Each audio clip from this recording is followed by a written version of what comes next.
with lesson 101. God's will for me is perfect happiness. Today we will continue with the theme of happiness.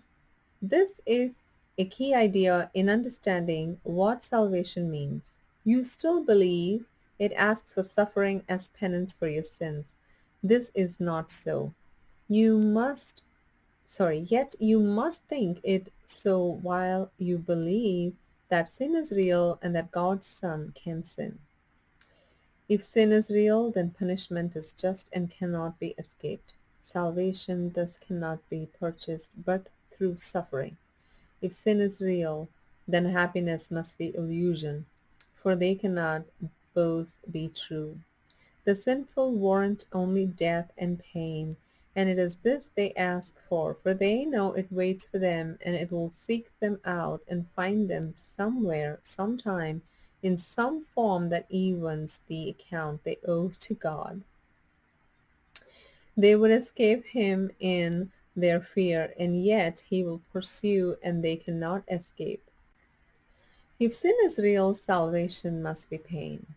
Pain is the cost of sin, and suffering can never be escaped if sin is real.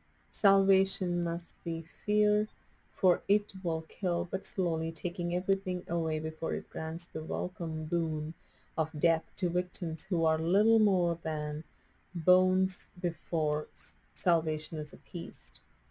Its wrath is boundless, merciless, but wholly just. Oh my!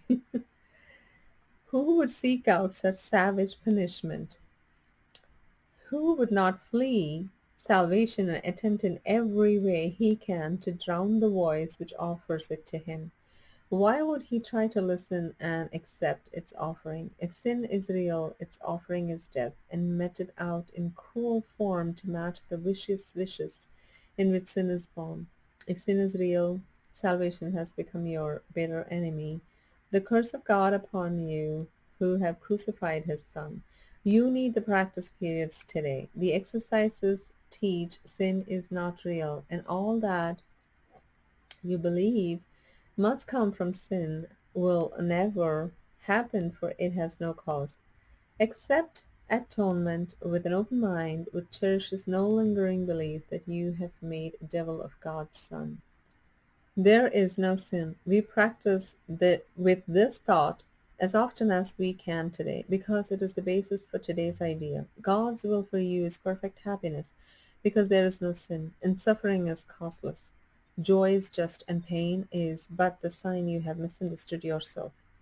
Fear not the will of God, but turn to it in confidence that it will set you free from all the consequences sin has wrought in feverish imaginations. Say, God's will for me is perfect happiness. There is no sin, it has no consequence.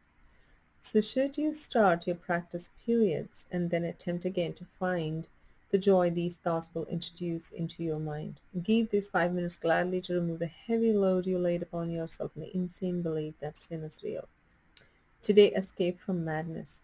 You are set on freedom's road, and now today's idea brings wings to speed you up and hope to go still faster to the waiting goal of peace. There is no sin. Remember this today and tell yourself as often as you can, God's will for me is perfect happiness. This is the truth because there is no sin. And the footnotes say, if sin is real, then pain is the way in which, as the previous paragraph says, we even the account we owe to God. It refers to all that you believe must come from sin, which has no cause because sin does not exist. John from the Bible, it is you know that he appeared to take away sins, and in him there is no sin. The above reference extends the state of sinlessness to everyone.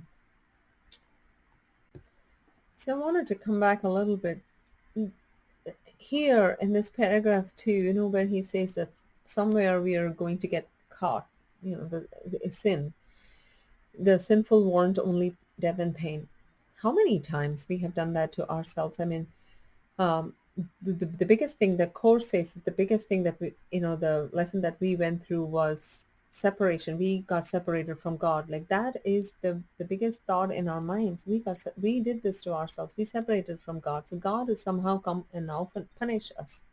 That's what we've been holding on all the time. But look at God. God is an ever-giving, loving God all the time. God's will for me is perfect happiness. Again, if you are in a place where you're in a painful place, these ideas are foreign to you, so be it.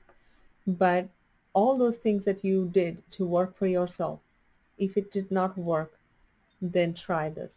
It's just an idea. Just hold on to that. Stick with it, see what happens. This is absolutely your transformation. You can work it out any which way you want to, as long as the goal is always peace and happiness. I just want to say you are love, you are powerful, you are amazing. I love you. Have a great day, great week, and I will see you soon in my next video.